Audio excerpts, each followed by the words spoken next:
Hello and welcome to Quick Charge by Electrek, keeping you in the fast track with daily EV and green energy news. I'm Mikey G, and it's Tuesday, August 3rd.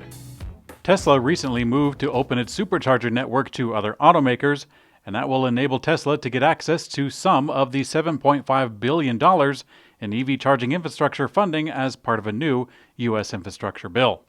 The federal U.S. government announced a new $7.5 billion in EV infrastructure funding, and we now have the full text of the bill. It means that in the U.S., Tesla is going to be able to apply for federal funding to deploy new supercharger stations once the network is open to other vehicles. The funding should enable Tesla to accelerate the development of new stations and alleviate some of the concerns for current owners who feared long wait times would be incoming if the network was open. The bill is going through the final stages of the legislative process, and we anticipate its conclusion. Tesla is teasing its upcoming new Dojo supercomputer, and famed robotics Dennis Hong is all but confirming that his lab is going to be working with Tesla. Musk announced an upcoming recruitment day for artificial intelligence, and building up the hype, Hong tweeted an image of an artificial intelligence module and noted Tesla's Battery Day.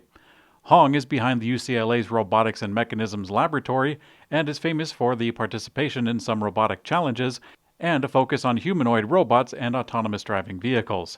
While the nature of the potential partnership with Tesla is unknown, it could be similar to Tesla's partnership with Jeff Dahn's Battery Lab at Deloise University.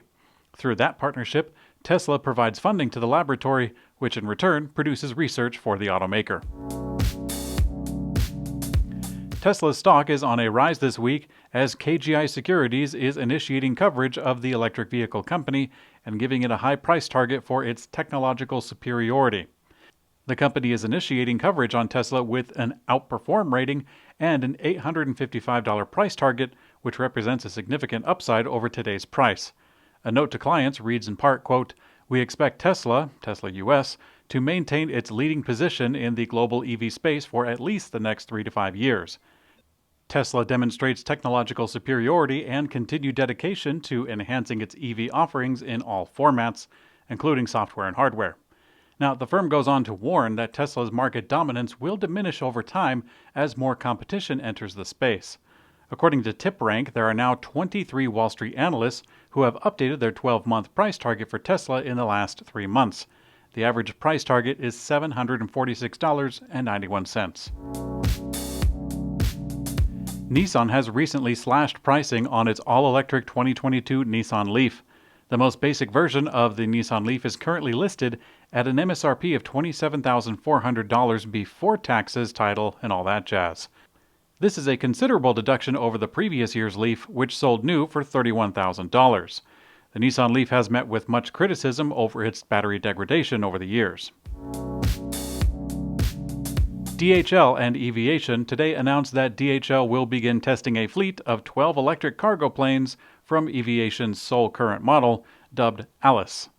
The Alice model currently boasts around 440 nautical miles of range and can cruise at 220 knots.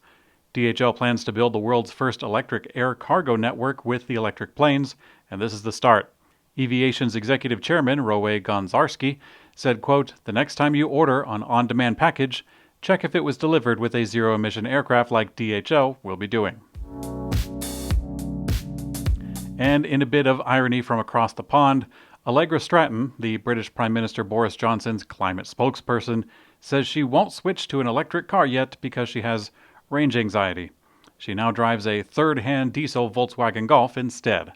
Of course, driving the entire length of Great Britain, 603 miles, is perfectly possible with electric cars that are currently available.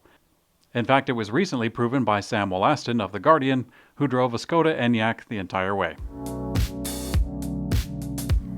And in Electrek's Green Energy Brief, Mickey Sherrill and Bill Pascrell introduced a bill in the U.S. House of Representatives that amends the solar investment tax credit to include integrated solar roofs. The credit is a 26% tax credit for solar roof systems on residential and commercial properties. The 26% credit is in place until the end of 2022, and then it drops to 22% in the year 2023, and then 10% for commercial and 0% for residential in the year 2024. It's called the Revamping Appropriate Incentives for Solar Energy Act. or as those cool, hip kids in Washington are call it, the Raise the Roof Act.